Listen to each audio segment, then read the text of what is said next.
Peace to the world. It's Master Chi.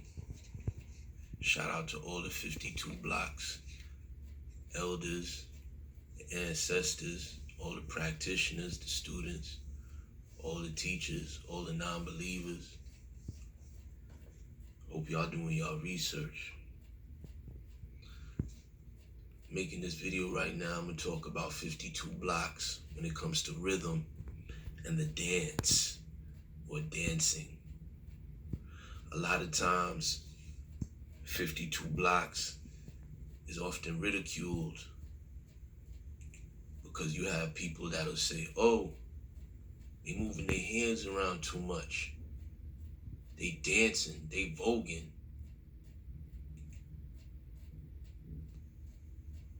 Moving around silly. Why they doing that? They don't know how to fight. They dancing. They not fighters, they dancers. You hear that being said a lot of times.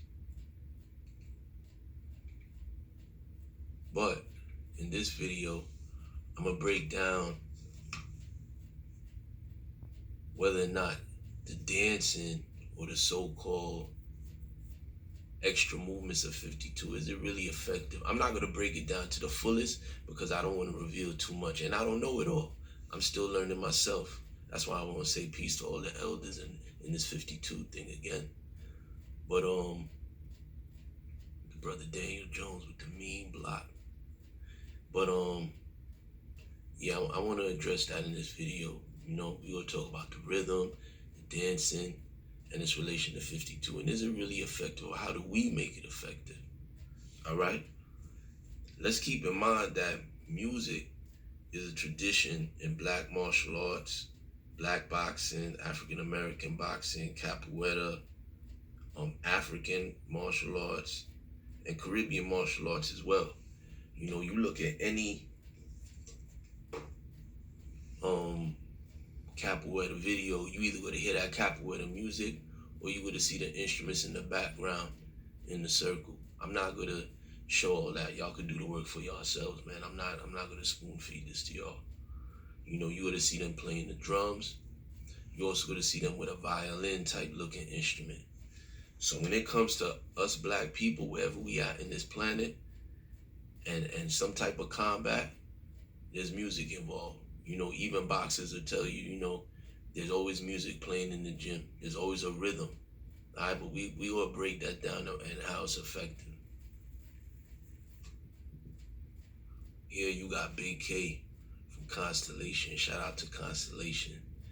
It's from their 52 DVD, Break the Glass.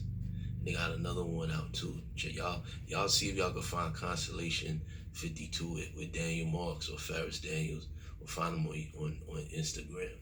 You know, Big K, you know, some of y'all know him for his infamous fight with Ramel on the Sub-Zero joint. But here we go, hear him talking about rhythm.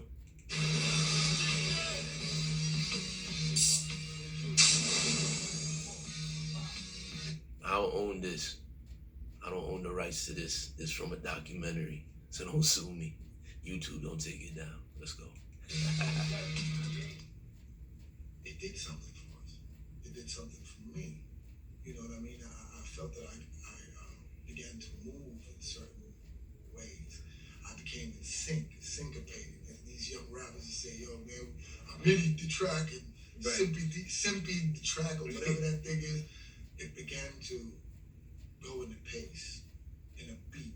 It began to play its own rhythm with me. And the timing was beautiful. And I found that things flowed more freely. So the brother said, once he got his timing together, you hear boxers talk about that a lot, timing and rhythm. Said once he got his timing together, it was a problem. But the 52 rhythm, that timing is different than what you're gonna see in boxing, or at least orthodox boxing.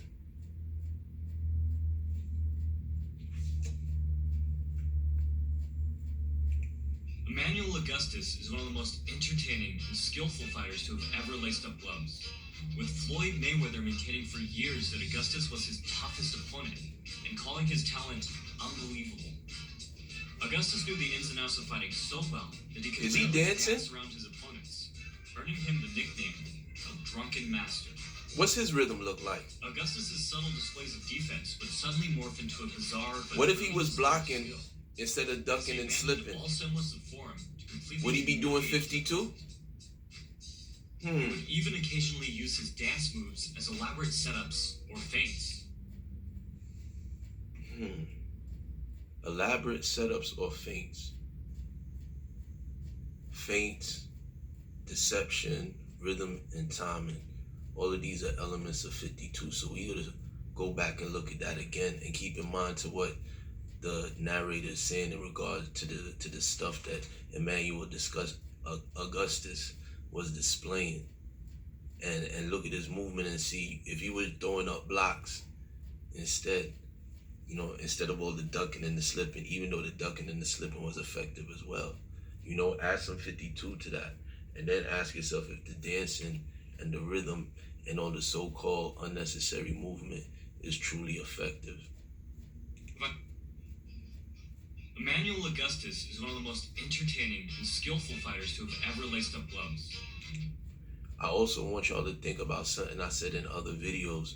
Remember, as part of the culture of 52 and the culture of the street of staying fly while you was fighting, you definitely wanted to humiliate your opponent. Remember, I was talking about it in the culture of 52. I said one of the things they called it was taking the fighter's glory.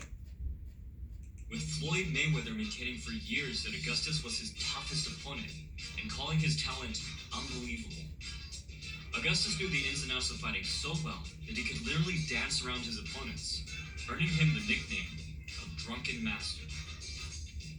Augustus's subtle displays of defense would suddenly morph into a bizarre but brilliant display of skill, as he abandoned all semblance of form to completely humiliate his opponent. He would even occasionally use his dance moves as elaborate setups or feints. Setups, feints, deception. As such, watching him provides a multitude Distraction. of examples on how to best transition through several different head slots. Can you hypnotize your opponent with your movements? The way that Augustus fought, using the extreme variations of several techniques and styles, provides a great chance to break down many of the principles and tactics from previous videos. You could definitely distract your opponent with movements. You could definitely daze them and confuse them with the movements, And you could definitely throw off their rhythm and their timing.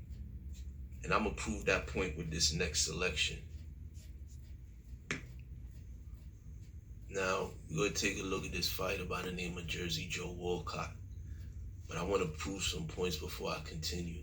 Now, I said this before, and you could try this experiment yourself. If you're at a party and you're listening to the beat, you're nodding your head to the rhythm. Now, while you're doing that, watch someone else dance. Watch them dance closely. Really get wrapped up in their dance movements. I don't know if you stare at their hips, if it's a shorty, or you might want to look in the shorty eyes or whatever. But if you do that intensely, you can't keep your own rhythm because you're following the other person's rhythm. But what happens if that happens in a fight?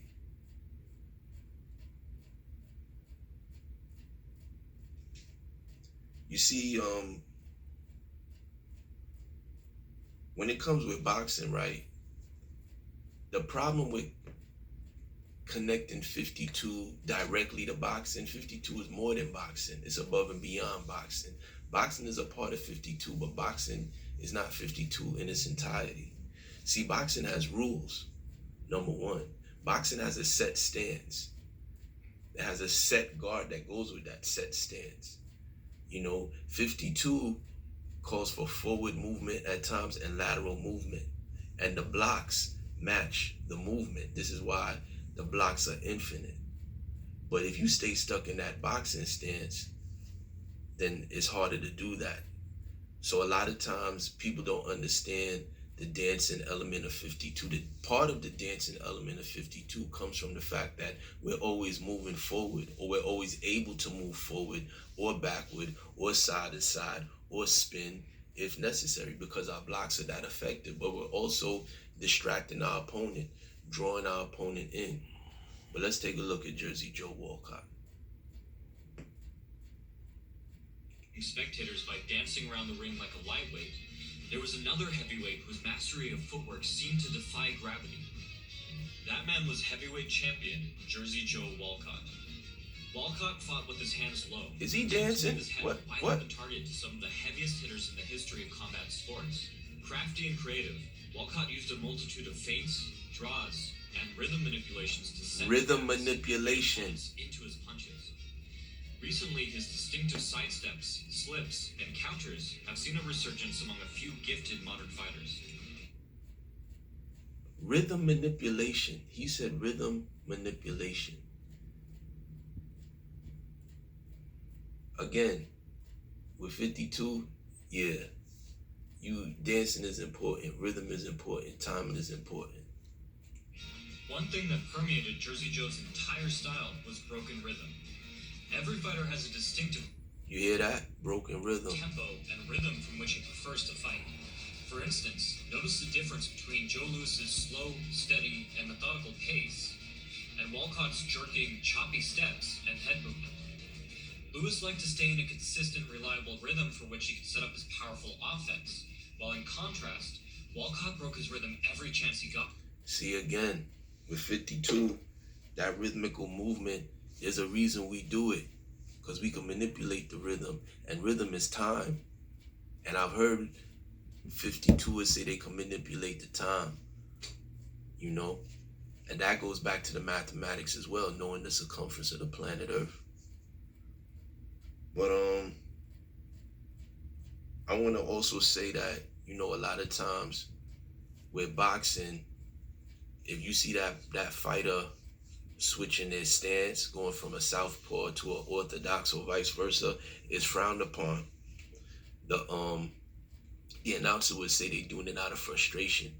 But if a fighter does it on the regular and he's successful, then they say he's a master, he's a genius. Examples of that would be, I believe Terrence Crawford. I believe he switches his guard from time to time. You know, he feels his opponent out, and then within the first round, he'll switch his guard. Also, you have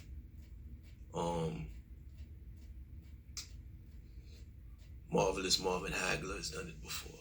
There's other fighters that have done it before as well.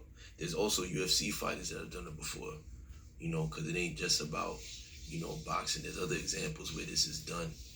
But when you do it and it's effective, then you're a master. And that goes back to breaking out of the rules of boxing, you know, because 52 is unorthodox when you look at it. When you really understand 52 and then you really understand boxing, you will see that there's a large portion of 52 that is unorthodox when it comes to boxing, that is frowned upon when it comes to boxing. And there's some boxers that break the rules, but they're highly successful. Look no further than Jersey Joe Walcott and Emmanuel Augustus.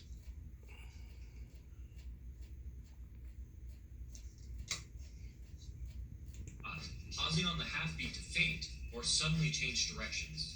Fighting on the half beat means breaking the rhythm that you've established and which your opponent has become accustomed to. Instead of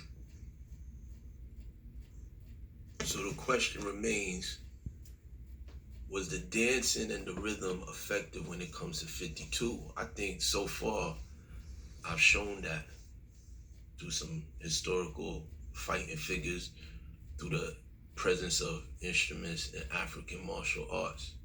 So now we also got to connect it to the current times as far as the 70s and 80s and the street culture. 52 is a part of New York City street culture. Plain and simple, man. It's a part of the history. It's hand in hand. So you got to understand New York City street culture and New York City history to get a firmer understanding of 52. A lot of times, understanding how effective dancing and rhythm was with your 52 as far as surprising people, breaking the rhythm, rhythmic manipulation. So brothers would be doing their blocks during dances. And there was a time in New York City where every borough had its own anthem. And every borough had its own style of fighting, its own style of 52 prevalent in every borough. Um, so Harlem and Manhattan, they had some money making song. I don't remember, but it was some money making stuff. Brooklyn, they had a song called Love Is the Message. That's why you hear people say spread love is the Brooklyn way. Now in Queens, they had a song called Keep Rising to the Top. That was their anthem. This is why when you look at Raising Canaan, that show on from Power, the sample is from Keep Rising to the Top, because that was an anthem from Queens. So people would do their blocks at the parties so they could be smooth and swift with it. So you can never denounce the connection with rhythm and rhythmic movements when it comes to 52. And when you ridicule it or make fun of it, it's just a reflection of a limited understanding, you know? Being able to fight in any comfortable position or situation or under any circumstances, that's an aspect of mastery to me. But, you know, when people don't understand things, a lot of times they make fun of it. I want y'all to check out this story too. This is another connection between the dancing element and 52. And y'all make sure y'all check out St. Laz on YouTube. Had a whole building box. Even your cousin Jamel has been testing that. If he asks about, y'all want to like, oh, y'all done that shit? Yeah, man. Yo, crazy shit. We went up in there, because my father and my uncle Little Bubby did time. And like he came out like my uncle Little Bubby came out like in the 70s. So he could take us to 52 block. They call it I don't know what they call it back then, but a lot of hand gestures, they use your hand as a nunchuck. Your hand was used like like Bruce Lee used a nunchuck. Your hand was used like that. And the dude, man, I wound up doing some shit when I climbed the motherfucking shoes and hit his chin and knocked him. Hold on, you talking about the Canarsie nigga? Yeah. Hold on, so what happened? So what happened? Like y'all, it was just him that was battling y'all, or they had a team y'all was battling? Had like 20 other niggas in the hallway. Cause he saw us flipping. He said, man, y'all niggas ain't shit. Y'all can't. And he came and did some shit. And the dude was ill. And I did some shit and I ducked. He's like, yo, where y'all from? Get the fuck out of here. He was like, Brownsville. Cause what happened?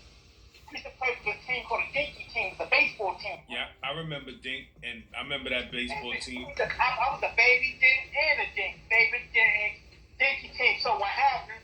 And my brother said, yeah, baby Dink. Like, why the fuck you say that? Well, it's a baseball team, Jamel. We're like, oh, that's right. And, we was the Brownsville Challengers.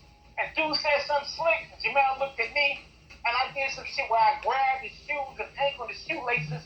And some shit came up, and I knocked, and I hit his chin and dropped him. I don't know what the fuck I did, but I just used my rhythm, bro. That's all I remember. I used rhythm and foot movement and hand speed, and I did what I did, and he was on the floor. That's all I can tell you what happened. rhythm, hand speed, and foot movement, and that's all I did.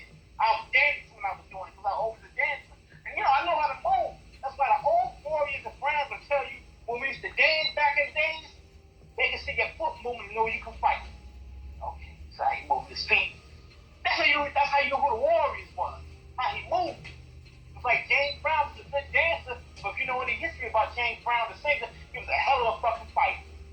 You see how good he could dance and move? He used that same movement when he fought. And that's what we did. The 52, the brothers used that same movement. You gotta remember that shit when rerun from what's happening, all that jumping and clapping your legs and all that. That was for 52.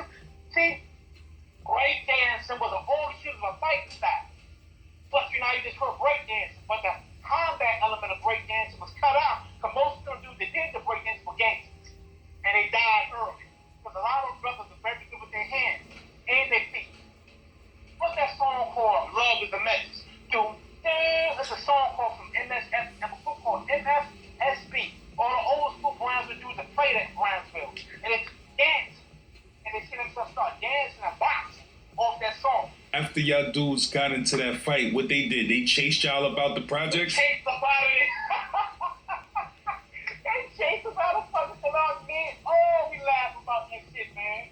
We got chased out of fucking Canarsie by 100 motherfuckers, man. Each time we went down the street, more people start chasing us, fucking women, children, everybody chasing the fuck out of Nigga said women and children was chasing y'all too. So there you have it. You know, dancing is an element of 52. But when you say dancing, you have to understand everything that comes with dancing. Rhythm, timing, footwork, anticipation, catching a beat, catching a rhythm, anticipating the next move, what's about to happen next. You know, understanding the history of 52 blocks advances your 52. Plain and simple. If you really want to learn 52 blocks, get into the history. It'll enable you to separate the weak from the fake, because you have a lot of people that want to make fun when they see the dancing element of 52, and they claim to know 52, but that's not the case. So it really enables you to see between the smoke and the foolishness. I'm gonna say peace to y'all, man. Shout out to all the haters, the supporters. Make sure y'all do the research one way or the other. I don't care how you feel. Just do your research. I ain't doing this to make people happy or make people upset. So I don't care if you are happy or upset. Just do the research. Have enough respect for this 52 blocks thing to at least do the research and understand what it is you dealing with. Because we need to separate the real from the fake. Peace to everybody. The haters, the supporters, all the elders, the ancestors, the teachers, the students. Do your research. Peace.